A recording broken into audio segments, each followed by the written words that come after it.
संतप्त मानस शांत हूँ, जिनके गुणों के गान में वे वर्धमान मान दिन विचरे हमारे ध्यान।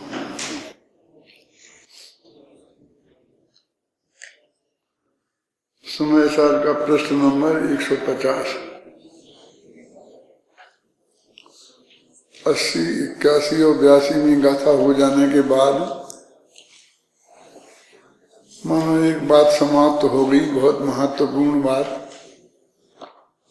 इसलिए आचार्य जिनसेन की टीका में एक गाथा ऐसी उपलब्ध होती है जो आचार्य अमृतचंद्र वाली टीका में नहीं है, और वो गाथा भी मंगलाचरण की गाथा ही है। बीच बीच में मंगलाचरण की गाथाएं आ जाती हैं। ऐसा लगता है कि अमृतचंद्र देव को ये गाथाएं या तो उनकी पुस्तक में थी नहीं, अथवा उनको ऐसा लगा कि भाई ये बीच में आ गई तो ये तो विषय को और भंग करती है। अभी देखो 82वीं गाथा में कहा, 80 की में कहा कि जो दुर्गुण पर्याय से अरहंत को जानता है वो आत्मा को जानता है और उसका मोह नाश को प्राप्त होता है।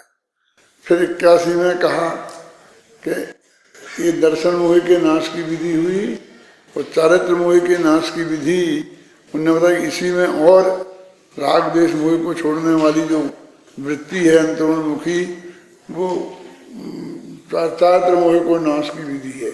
और सभी अरहंतों ने इसी विधि से मोक्ष गए हैं और सबको यही विधि बताई। अब उसके बाद पूरा प्रकरण यहीं से, जिसमें ज्ञेय तत्व प्रज्ञापन भी है, वो कहते हैं द्रव्य गुण पर्याय से आत्मा को जाने, माने 6 द्रव्यों को जाने, तो वो सब द्रव्य गुण पर्याय का वर्णन आगे करने वाले हैं। फिर एक द्रव्य सामान्य अधिकार और द्रव्य विशेष अधिकार, ये वर्णन है। 2 अधिकार हैं उसमें।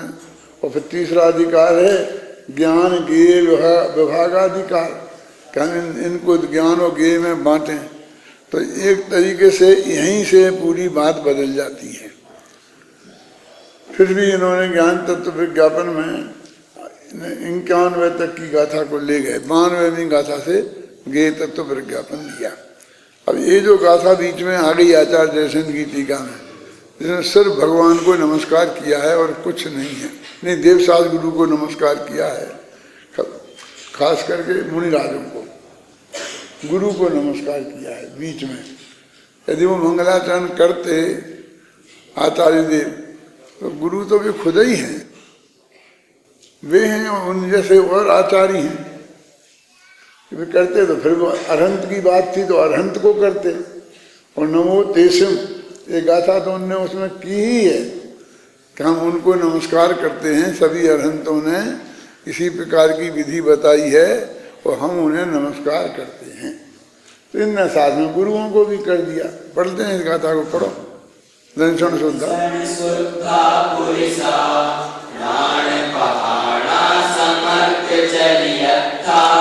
पूजा सत्कार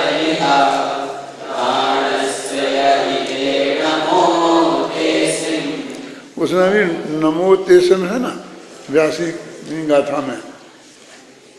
देखो 82 में भी देखो नमो तेसम, और बिल्कुल नमो तेसम भी है।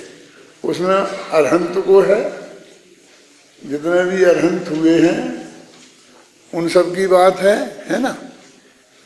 उनने यही रास्ता बताया है, इसलिए हम उन्हें नमस्कार करते हैं। और यहाँ भी नमो तेसम, लेकिन जो दर्शन से शुद्ध है, माने सम्यक दृष्टि है, प्राण है प्रधान जिनके, सम्यक ज्ञान है, और सम्यक चारित्र से जो पवित्र हैं, ऐसे मुनिराज सम्यक दर्शन ज्ञान चारित्र के धारी, उनको मैं नमस्कार करता हूँ। और वे ही पूजा सत्कार और दान के योग्य हैं। अभी दान के योग्य हैं कि क्या मतलब दान में सर्वश्रेष्ठ पात्र अपना कहते हैं ना पात्र होते हैं ना, किसको पात्र को दान देना चाहिए ना, तो सर्वश्रेष्ठ पात्र कौन है? मुनिराज, जिनके पास कुछ नहीं है और जो किसी से कुछ लेते नहीं हैं और अपना सब कुछ छोड़ के घर से निकले हैं, यदि वे दान के पात्र हैं। तब क्या रह गया दान के लिए? बहुत से बहुत आहार ले लेंगे बस वे, और तो तुम्हारा रुपया पैसा तो लेने वाले हैं नहीं, कपड़ा लत्ता उन्हें चाहिए नहीं, अगर आहार ले लेंगे कि बहुत से बहुत ज्ञान की बात है।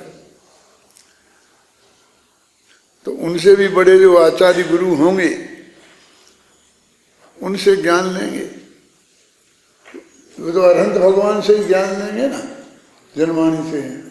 तो वे दान के पात्र भी वे ही हैं और पूजा के योग्य, पूजा माने सम्मान, सम्मान के पात्र भी वो ही हैं और पूजा के और दान के पात्र वे हैं, उनको मैं नमन करता हूँ। माने सर्वश्रेष्ठ पात्र वो हैं। अपने शास्त्रों में ये भी आता है कि दान दाता पात्र और उस वस्तु पर इतना निर्भर नहीं करता जितना जिसको दिया जा रहा है उस पर निर्भर करता है। जिस प्रयोजन से दिया जा रहा है उस प्रयोजन पर निर्भर करता है। देखो रोजाना पूरे देश में अरबों रुपए का दान होता है और अपने दिगंबर जैन समाज के लेवल पर भी कोई दान की तो छड़ी लगी ही रहती है। कोई भी कहीं भी कोई भी प्रोजेक्ट खड़ा कर देता है और उसके लिए पैसे की झड़ी लग जाती है। ये समाज की जो ये वृत्ति है दान देने की, इसकी तो जितनी प्रशंसा की जाए उतनी कम है। लेकिन विवेक पूर्वक पात्रता की दृष्टि से दिया गया दान का महत्व है। उसमें कितना, पैसों से गिनती नहीं हो सकती, पैसे नाम का कोई दान ही नहीं है। अब मुनिराज जो दान के सर्वश्रेष्ठ पात्र हैं तो उनको भी मैंने बोला ना, दो ही दान दिए जा सकते हैं, एक आहार दान और एक ज्ञान दान। तो ज्ञान दान देने के हम अधिकारी कहाँ हैं? कोई बड़े विद्वान आशाधर जी जैसे, टोडरमल जी जैसे हों, वे मुनिराजों को भी पढ़ाते थे, उनका भी महाभाग्य था, मुनिराजों का भी महाभाग्य था और हम सब का भी महाभाग्य था। क्योंकि वो गृहस्थ अवस्था में रहकर और दुनियादारी में न उलझकर, पुण्य पाप के कार्यों में न उलझकर, सामाजिक राजनीति में न उलझकर, झगड़े टंटों में न उलझकर और ज्ञान दान देने में ही जिनको रस था, तो आहार दान से भी महान है। और उसके लिए ऐसे पात्र उन्हें मिलें जो मुनि की अवस्था में हों। अमृतचंद का नाम भी उसमें आता है। अमृत किन में कि पंडित आशाधर जी जिन मुनिराजों को पढ़ाते थे उसमें अमृतचंद का भी नाम था। ऐसा उल्लेख मिलता है कि ठक्कुर अमृतचंद्रादि मुनिराज उनके पास पढ़ते थे। तो ठक्कुर शब्द लिखा है तो ये लिखते ये क्षत्रिय जाति के थे अमृतचंद्र, और ये भी है कि वो उनके पास पढ़ते थे। तो वो तो कितने महान थे। टोडरमल जी के बाद यदि पिछले पीछे हम जाके देखते हैं तो एक आशाधर जी ही ऐसे महान विद्वान दिखते हैं गृहस्थ अवस्था में कि जिन्होंने पहले अनागार धर्मामृत लिखा और फिर सागार धर्मामृत लिखा। अनागार धर्मामृत माने मुनिराज को का चारित्र कैसा होता है इसका वर्णन उन्होंने किया।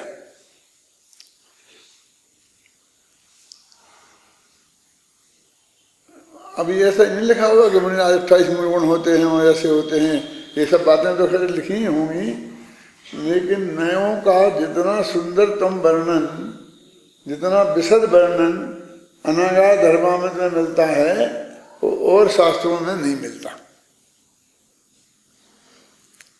मैंने नए चक्र का लिखा था ना, जब सब अध्ययन किया तो अनागार धर्मामृत के बहुत छंद हैं। पुरुषासिद्धि उपाय में उन्हीं के समझ लो अमृत चंद्राचार्य ने लिखी ना, तो उसमें एक वाक्य लिखा कि जो व्यक्ति मुनि धर्म का उपदेश दिए बिना श्रावक धर्म का उपदेश देता है वो दंड का पात्र है। ये तो आपने पढ़ा होगा ना। दंड का पात्र है माने उन्होंने कहा क्यों लिखा, हेतु दिया अपदेति संतृप्ता, क्योंकि यदि हम उसे समझाते तो वो इतना पात्र था कि मुनि दीक्षा ही ले लेता, लेकिन हमने पहले उसे श्रावक धर्म समझाया तो वो उससे प्रभावित हो गया, तो उसने उसमें दीक्षा ले ली। तो जो मुनि दीक्षा ले सकता था कि योग्य पात्र था वो अपद में तृप्त हो गया।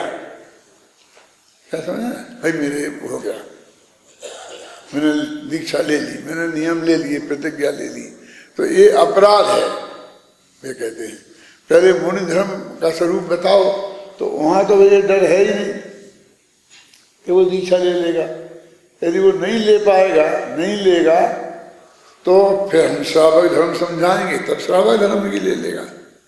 क्या हमको ये लगता है कि पहले श्रावक धर्म पढ़ाना चाहिए, क्योंकि वो छोटी चीज है। अब पहली क्लास की चीजें पहले पढ़ाएंगे कि 5वीं क्लास की चीजें पहले पढ़ाएंगे। इस क्रम से हमें श्रावक धर्म पढ़ाना चाहिए और फिर बाद में मुनि धर्म पढ़ाएं। लेकिन उनने उल्टी बात कही, तो वही बात जो पंडित आचार्य अमृतचंद्र ने लिखी, उनने उसे प्रैक्टिकल अपनाया, और कहीं किसी का नहीं मिलता है।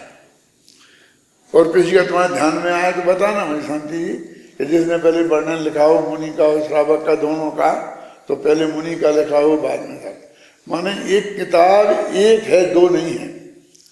सागा धर्मा में तो अनगा धर्मा में दो नाम आते हैं ना, लेकिन जो ज्ञानपीठ से छपी है तो उसमें किताब का नाम लिखा है ज्ञानामृत, धर्मामृत नाम लिखा धर्मामृत, और नीचे लिखा अनगार, और फिर दूसरे में लिखा सागार।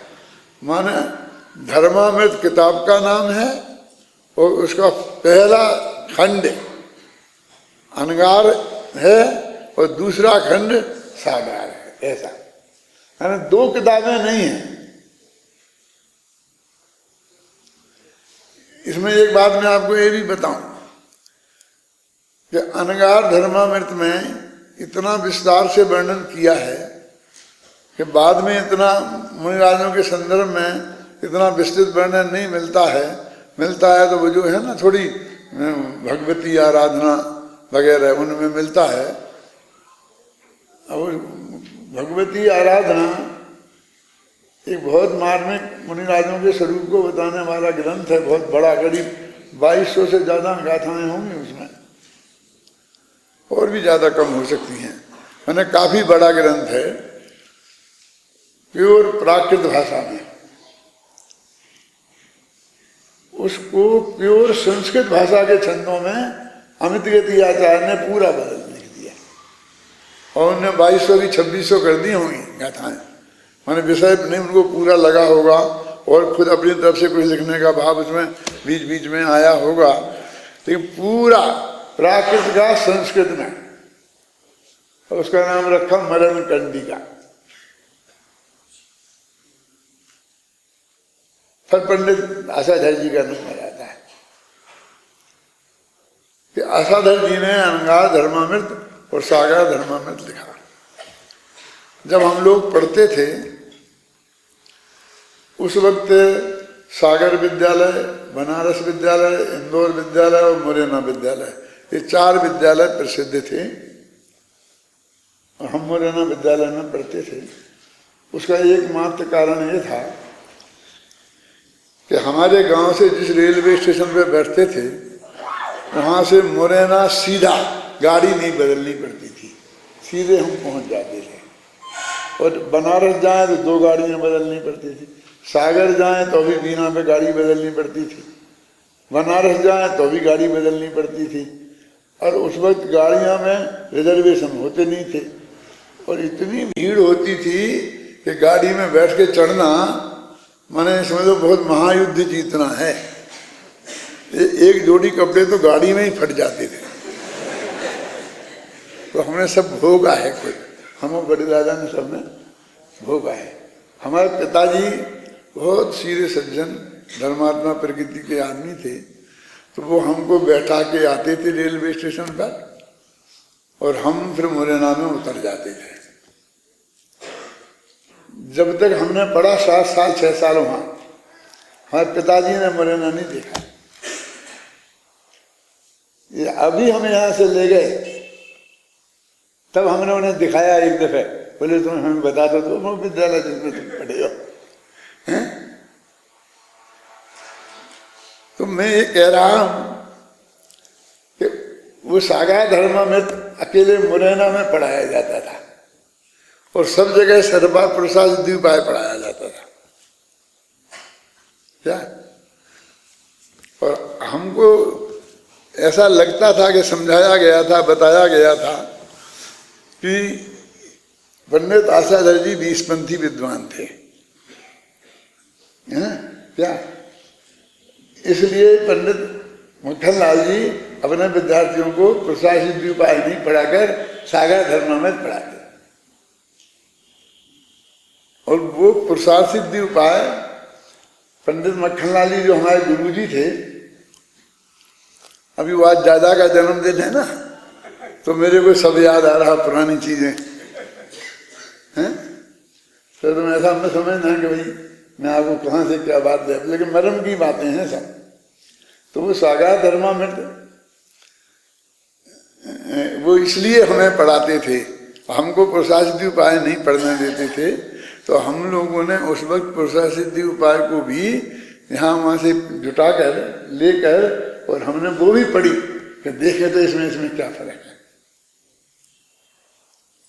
अब आज हम जब देखते हैं तो हम कहते हैं हमारा महाभाग्य था, कोई ऐसा कोई 20पंथी पंथ हमें तो आज तक उनके देखने में कुछ आया नहीं है। ऐसी कोई बात आई हो बीच में कुछ, तो हमें ऐसा ध्यान नहीं जिसमें इतना भेद पड़ता हो 13पंथी और 20पंथी का। लेकिन वे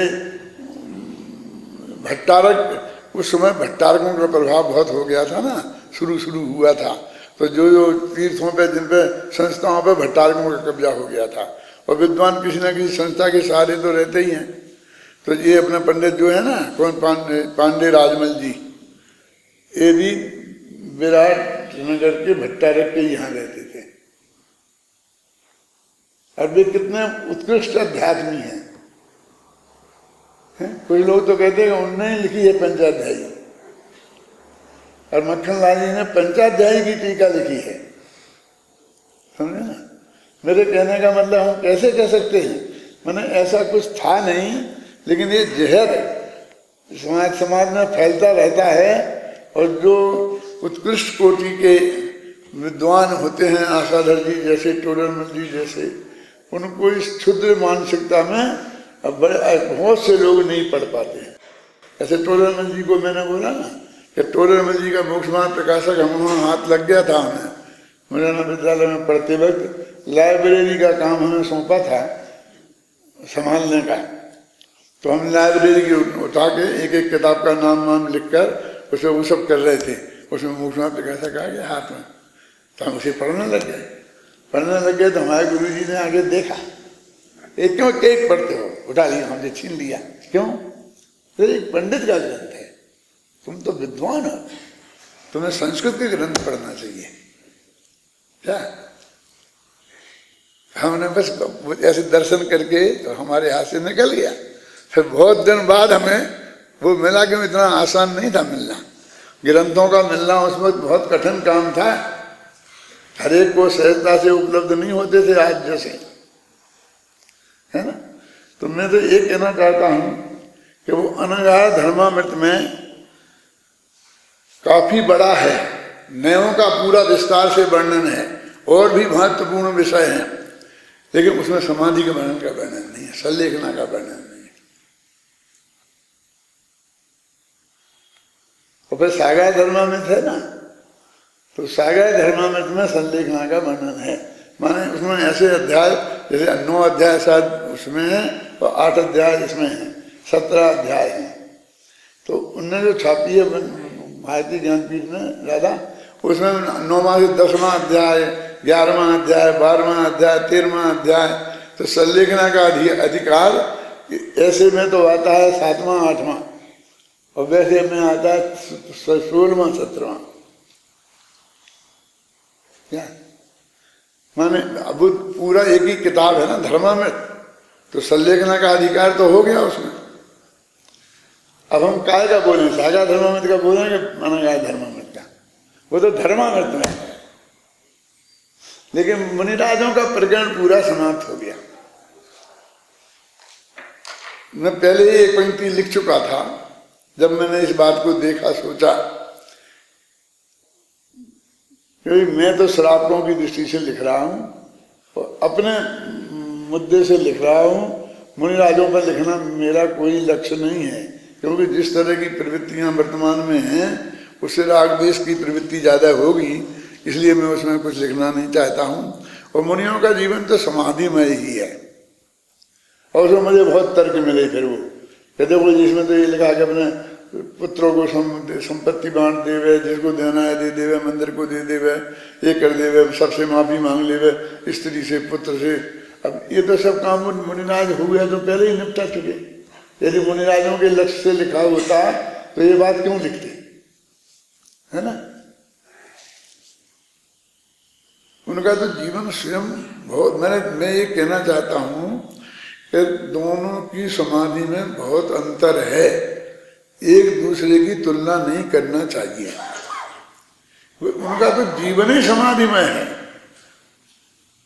अब तुम आहार का त्याग करोगे तो एक आसन करना नक्की करोगे, मैं एक दफे दिन में खाऊंगा, वे तो एक दफे तो खा ही रहे, एक दफे खाते तो जिंदगी निकल गई उनकी, जितने वर्ष की दीक्षा है उतने ही वर्ष निकल गए। फिर मैं ये लूंगा ये नहीं लूंगा, दवाई उवाई, ये कहाँ नक्की होता है। उनमें कौन से वैद्य के पास जा रहे, कौन से डॉक्टर के पास जा रहे। वो तो शास्त्रों में बहुत विस्तार से लिखा है, अपने इसमें भी लिखा, प्रवचन सार में आएगा कि वो आचार्य उनको बताएं, कि गृहस्थ से भी कहें कि इन महाराज को आज आहार में ये दवाई दे देना, बता दें, सौंठ दे देना, पीपल दे देना। सौंठ मेरे मुंह से निकल गया, वो भक्ष भक्ष का चक्कर में मैं बचना नहीं चाहता हूँ। मैं तो कहते मान लो कि जो बिल्कुल भक्ष पदार्थ है कि वो आज इनके आहार में काली मिर्च डाल देना, ये कर देना, ये देना, तो वो ऐसा मार्गदर्शन गृहस्थ को भी देने की बात लिखी।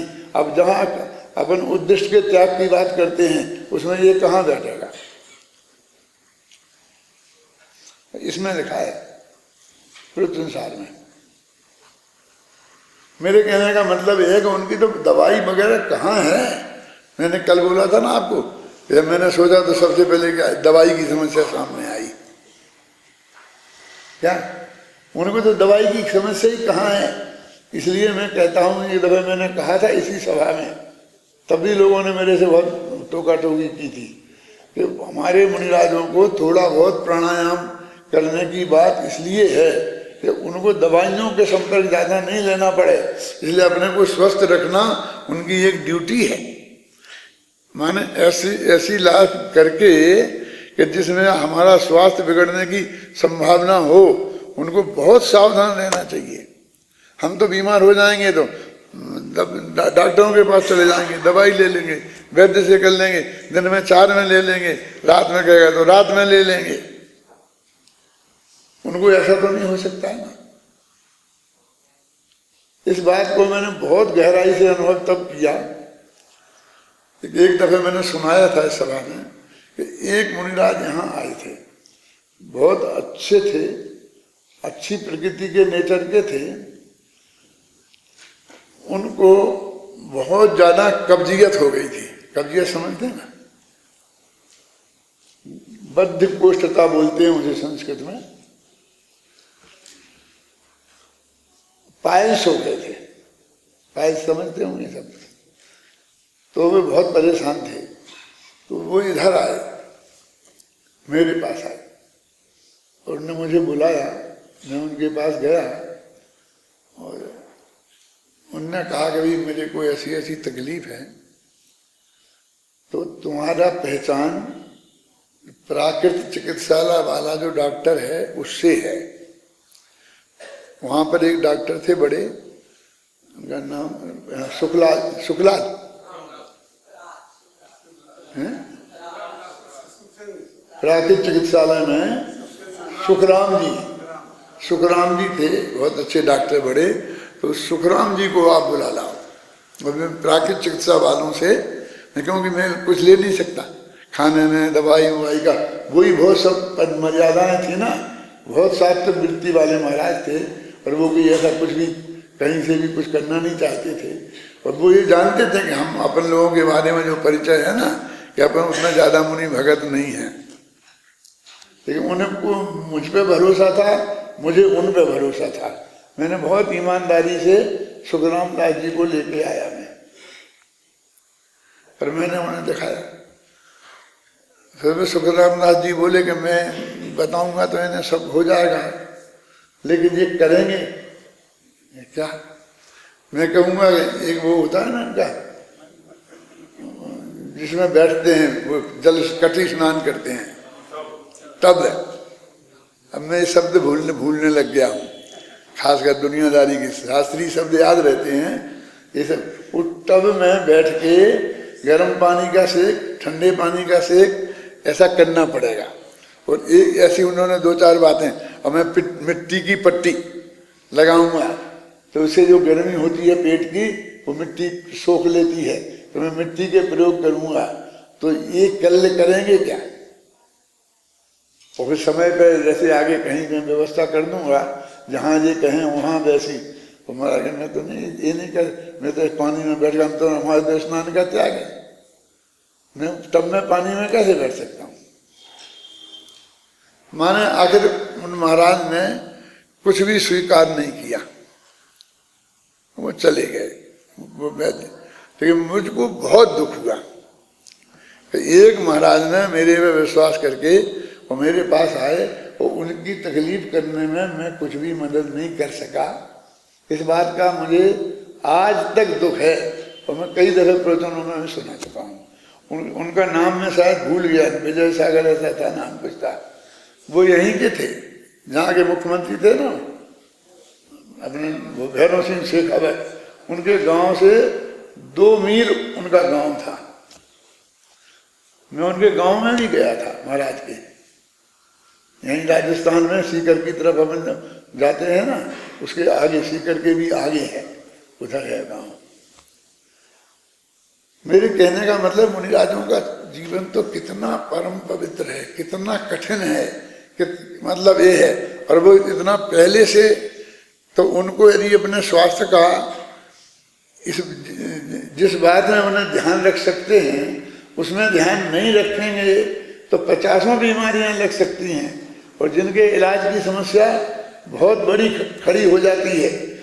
ये बड़ी बड़ी बीमारियों की बात तो समंतभद्र को भस्मक व्याधि हो गई थी, फलाने को ये हो गई थी, ये तो बड़ी बातें हैं, इसलिए सामने आती हैं रोजीना सुबह से शाम तक की कितनी बीमारियां। हम ये रूमाल लिए फिरते हैं, फिर पहुंचते, उनके पास तो कुछ नहीं है, कोई कपड़ा नहीं है। जुकाम तो उन्हें भी हो सकता है ना, है? बिना सूचना के नाक तो उनकी भी चमक सकती है ना, है? माने जो हमारे शरीर में हो सकता है वो उनके शरीर में वो सब हो सकता है ना, ये सब चीजें। इसलिए सब, तो किसी ने कहा आप क्या बात कर रहे हैं, वो ये समझ रहे थे कि मैं, वो जो ध्यान वाले हैं वे प्राणायाम कराते हैं, आसन लगवाते हैं, ऐसी उसकी मैं सिफारिश कर रहा हूँ, ऐसा उनको लग रहा था। वो बात मैं नहीं कर रहा हूँ, तो भी उनको अपनी सात्विक वृत्ति तो करना चाहिए। मैंने देखा फिर एक बार मैं सुधाशंकर जी के पास गया था, तो वो आहार से आए थे तो वो एकदम, वो कौन सा आसन होता है, वज्रासन, वो वज्रासन से बैठ गए और वो करीब 15-20 मिनट जब तक हमसे बात करते रहे तब तक वे वज्रासन से बैठे रहे। फिर मैंने ध्यान दिया तो और मुनिराजों को भी मैंने वज्रासन से बैठे देखा तो मुझे अच्छा लगा कि इस तरह के और भी जो आसन हों उन्हें महाराजों को पता होना चाहिए और उनको उनका प्रयोग करना चाहिए। माने वो कोई बुरी बात नहीं थी। मैं सिर्फ इतनी बात इसलिए कह रहा हूं कि वो मुनिराजों की समाधि तो वो मुनिराजों के हिसाब से होगी, हम उसमें ज्यादा माथा नहीं मार सकते। इसलिए वो मुनिराज ही बताएं और मुनिराज ही करें, हम उसमें पंडिताई नहीं करना चाहते हैं। हम तो हमारा अपना भव हम कैसे सुधार सकते हैं। तो अपने लिए हम सोचें, तो अपने लिए सोचेंगे तो हम जैसे जो होंगे गृहस्थ उनको भी काम आ जाएगी बात। यदि उनको श्रद्धा होगी, सही बात समझनी होगी, आत्मकल्याण करना होगा तो उनके काम भी आ जाएंगे। समझ में ना? ये मैं ये कह रहा हूं कि बीच में मंगलाचरण आ गया, पढ़ लिया अपन ने गाथा, उसका अर्थ भी पढ़ लिया। तो वो अमरचंद को ये पसंद नहीं था, तो या तो उन्होंने ये गाथाएं हटा दी अथवा उनके पास उपलब्ध नहीं थी। देखो ये गाथा हटाने से वो संधि बैठ जाती है और रखने से नहीं बैठती है। अभी प्रकरण तो बदला ही कहाँ है, अभी तो वही चल रहा है ना। कौन? जो जानदी अर्हंतम दब्बत गुणत पज्यतेम सो जानदी अपाणम मोह खलु जाति तस्लयम। तो वो मोह उनका नाश को प्राप्त होता है। तो दर्शन मोह, चारित्र मोह। अब इसमें जो 83 और 84 गाथा है, इसमें यही तो बताया है कि मोह किसे कहते हैं। तो बात खत्म कहाँ हुई? वो मोह नाश हो जाता है, वो मोह क्या चीज नाश होगी उसका भी तो पता लगना चाहिए। क्योंकि इसके पहले हम ध्यान दें तो कहीं भी मोह को उन्होंने ज्यादा समझाया नहीं है, ज्यादा नहीं किया। तो उन्हें वो मोह समझाना चाहिए ना। तो वो देखो पढ़ो गाथाएं दोनों बहुत अच्छी है।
उसी का स्वरूप तो बता रहे हैं।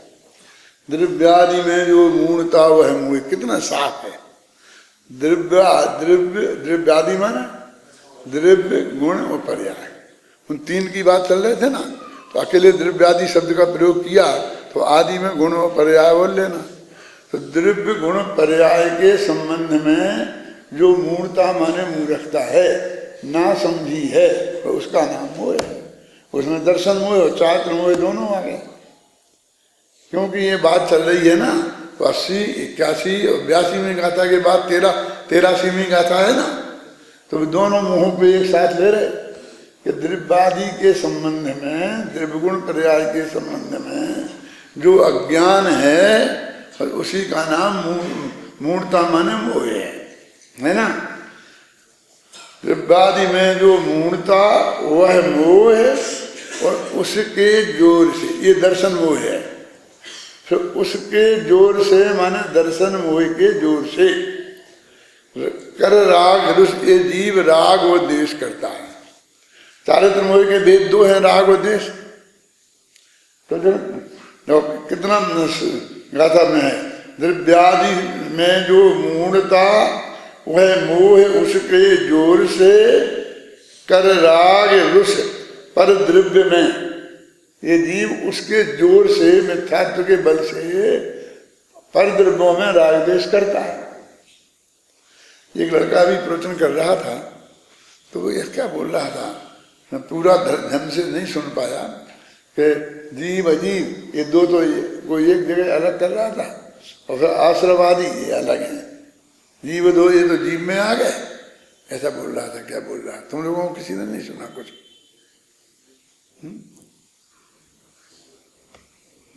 फिर मैंने इसलिए ये भी कोशिश की, इसका कमेंट्स करने वाला कमेंट्स करेगा तो वो जरूर इस चीज को छेड़ेगा, लेकिन वो भी नहीं हुआ। इसलिए मेरे को पता नहीं क्या था, पूरी बात मैंने सुन नहीं पाई क्या कहा था। द्रव्यादि में जो मूढ़ था वह मोह उसके जोर से, कैसी सरल बिल्कुल गद्य में पढ़ते जाओ, पद्य में पढ़ो चाहे गद्य में पढ़ो, है ना। कर राग रुस, राग द्वेष करता है पर द्रव्य में, जिये ये जीव और क्षुब्ध हो चहुं ओर से, तो उसकी वजह से चारों ओर से द्रव्य क्षेत्र काल भाव से एकदम क्षुब्ध हो जाता है, दुखी हो जाता है ना। बंद होता विविधि विधि, अनेक प्रकार का बंद होता है। कैसे? मोह अरु क्षोभ परिणत जीव के, मोह और क्षोभ माने राग देश, मोह मन दर्शन मोह और चारित्र मोह, इन दोनों से परिणत जीव के क्या विविध प्रकार का बंध होता है। इसलिए संपूर्णतः नाश करने योग्य हैं, माने वो मोह कोई कुछ रखने लायक और कुछ नाश करने लायक हो ऐसा नहीं है, वो संपूर्णता उसका नाश करना है। नहीं पहले दर्शन मोह तो कर लेना, चारित्र मोह के बाद में सोचेंगे ये करेंगे, क्या नहीं, अब तुम सोच तो एक साथ ही लो। वो कहते हैं श्रद्धा में कोई किस्त नहीं होती, चारित्र में किस्त हो जाती है। तो कहते हैं कि ये द्रव्यादि में जो मूढ़ता वह मोह उसके जोर से कर राग रुस है, और क्षुब्ध हो चहुं ओर से, है ना। इसलिए हमको राग का त्याग करने के लिए, क्षुब्धता से मिटाने के लिए ये संपूर्णतः त्याग हैं। एक दफे ये स्वीकार तो करो, यानी कोई राग त्यागने योग्य नहीं है ऐसा मत मानो। हमारी क्या आदत है कि वो शुभ शुभ राग करेंगे तो अशुभ राग त्यागने योग्य और शुभ राग करने योग्य है, और उसमें उपादेय बुद्धि बनी ही रहेगी। कहीं ना कहीं किसी न किसी रास्ते से पहले से कहीं ना कहीं हम रास्ता खोजते हैं। और ऐसे मंद और तीव्रता में कसार मंद हो गई तो मान लो कसार करना यदि पाप है तो तीव्र कसार तीव्र पाप हुआ, तो मंद कसार पुण्य कैसे है? वो तीव्र मंद पाप होगा। अब समझ गए ना, तीव्र कसाय में तीव्र पाप है तो मंद कसाय पाप नहीं होना कैसे हो जाएगी? वो मंद पाप होगा ना। लेकिन हम उसे मंद को मान लेते हैं। मैंने एक बात और कही थी, फिर कहता हूं, तीन भेद होते हैं ना, एक शुभ भाव, अशुभ भाव और शुद्ध भाव, ये तीन हो गए। मतलब मूल में दो, शुद्ध भाव और अशुद्ध भाव। अशुद्ध के दो भेद, शुभ और अशुभ, और एक दूसरा, एक शुद्ध भाव और विशुद्ध भाव और संकलित, कोई एक तीन वो है। ये शुभ अशुभ और शुद्ध, और वो संकलेश विशुद्ध और शुद्ध, वहां शुद्ध जाके दोनों में एक हो जाता है। तो हम क्या समझते हैं, वो संकलित दोनों में शुद्ध हो गया, अभी दोनों एक ही है, इसलिए ये शुभ वाला विशुद्ध के साथ बैठ जाएगा और अशुभ वाला संकलेश परिणाम के साथ बैठ जाएगा। लेकिन ये दो धाराएं बिल्कुल अलग हैं, इन्हें समझना चाहिए तो हमको बहुत मार्गदर्शन मिलेगा। वही हम उसका उदाहरण देते हैं, उस शेर का और सूअर का, जो मुनिराज के लिए एक बचा रहा था, एक मार रहा था। जब वे लड़ रहे थे ना, तो उन लड़ने में एक के शुभ भाव थे, एक के अशुभ भाव थे, लेकिन संकलेश परिणाम दोनों को था। कैलाश जी, माने वो संकलेश परिणाम होना भी अच्छा नहीं है। आपको क्या बात करे, महाराज को बचाना अच्छा नहीं है? नहीं, महाराज को तो बचाओ, अच्छा है, सब करो, लेकिन उसमें जो वो संकलेश परिणाम होगा उसे संभाल के रखने की बहुत बढ़िया चीज नहीं है, वो प्रशंसा के योग्य नहीं है। कि वो तो स्वर्ग गया साहब गया होगा वो, लेकिन वो संकलेश परिणाम है तो जरा नीचे स्वर्ग गया होगा। आप समझ गए ना, देवगति में गया होगा, बिंदराधिक हो गया होगा। और वो तो है, मेरा कहने का मतलब ये है कि वो संकलेश परिणाम से भी हमें बचना है। माने हम अच्छा काम करने में भी ऐसा काम हो सकता है जिसमें हमें पाप बन जाए।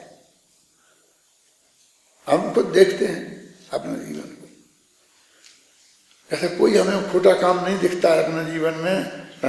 पिछली कम से कम 70-75 वर्ष की हमको याद है, हमने देखा है जीवन कैसा रहा है। तो सारे जीवन में कोई ऐसा महान अपराध जीवन में हुआ हो, हिंसा, झूठ, चोरी, कुशील, परिग्रह में ख्याल में आना, तो बिल्कुल कहीं दिखाई नहीं देता, दूर दूर तक है दिखाई, फिर भी हमें पाप बंद ही नहीं होगा।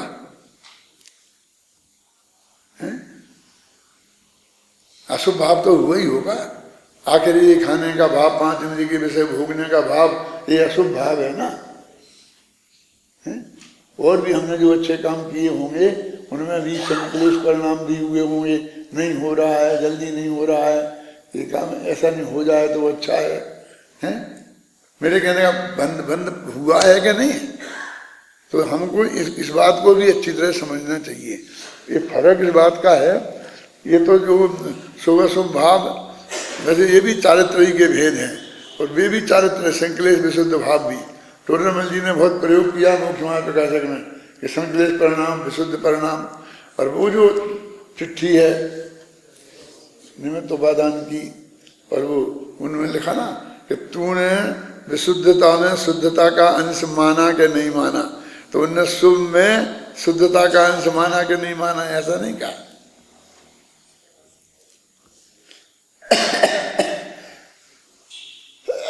विशुद्धता में माने कैसा है, हमें शुभ भी होनी, शुभता भी होनी चाहिए और विशुद्धता भी होनी चाहिए। मेरा मतलब है कि शुद्ध हो तो बहुत ही बढ़िया है, शुद्ध की तो होड़ होती नहीं है। लेकिन यदि हम उधर दूसरे कैडर में रहते हैं तो शुभ भी होना चाहिए और विशुद्ध भी होना चाहिए।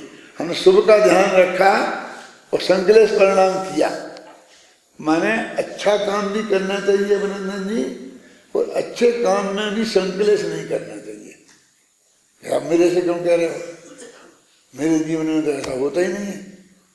ऐसा होता ना कि जैसे आप सब कराते हो काम, अच्छे बहुत अच्छा कराते हो, निस्वार्थ भाव से कराते हो, कोई आपको पैसे में से लेने का कोई विकल्प नहीं है, भगवान की भक्ति का काम है, बढ़िया काम है ना। तो शुभ भाव हुआ ना। अब फिर लोग लेट आते हैं, आते ही नहीं है समय पर, बैठते ही नहीं है, ये करते हैं, और परिणामों में संकलेश हो जाता है। आज पहले नक्की करो, आप लोग समय पे आएंगे तो ही मैं ये करूँगा, कल से मैं ये कर दूंगा, नहीं तो मैं ये कर दूंगा। होते कि नहीं हो जाते? ऐसा कई दफे पंचकल्याणक में हो जाता होगा। तो कहते कि नहीं, हमको वो आप पंचकल्याणक कराने गए हैं, निस्वार्थ भाव से गए हैं, आपने अपना समय शक्ति दी है, तो उस वक्त वो परिणाम तो आपका शुभ है, लेकिन साथ में संकलेश हो रहा। तो मैं हमें भी हो सकता है ना कि हम यहाँ से गए बिल्कुल निस्वार्थ भाव से प्रवचन करने गए, जनता लोग आएगी तो हम जनता को सुनाएंगे, तत्व की बढ़िया बात बताएंगे, ख्याल में आई ना, तो शुभ भाव तो है। लेकिन जरा सी देर हो गई, नहीं हो पाई, नहीं सभा ने नहीं सुना, उपेक्षा की, लोग नहीं आए, तो वहाँ पे संकलेश परिणाम हो जाते हैं। इसे तो हम अच्छा है वहीं रहते, हमारी सभा छोड़ के आए, कल से आप ऐसा करोगे तो नहीं।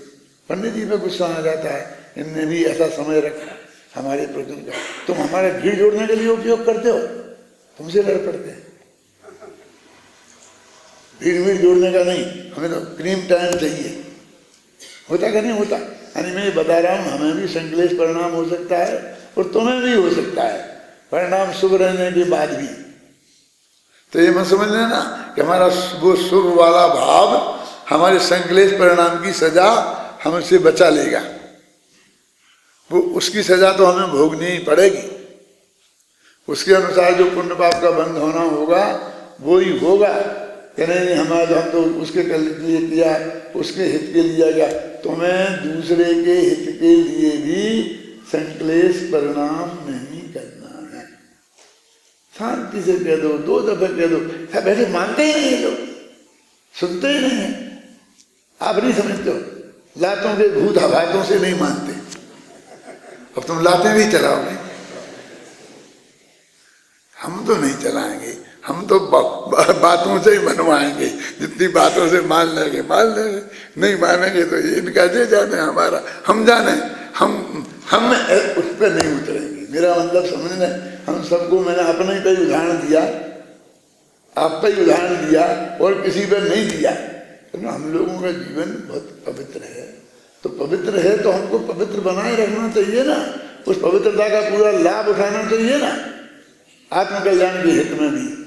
तो ये बात ये देखा ना, जायति विविधो बंधो तम्मा ते संख्य इदब्बा, माने इनको क्या संक्षिप्तव्या, संक्षिप्त कर देना चाहिए, माने इन्हें फैलने नहीं देना चाहिए, यानी इन बंधों को छोड़ देना चाहिए। अपन कहते ना, इनको संक्षिप्त कर देना चाहिए। कौन, किसको? मोह और राग देश को। बस यही चीज है, बस इनको संक्षिप्त में करना, यही असली धर्म है। बस हो गया, वैसे तो 9 बजने ही वाले हो गए। अभी आपको जो काम करना है करो।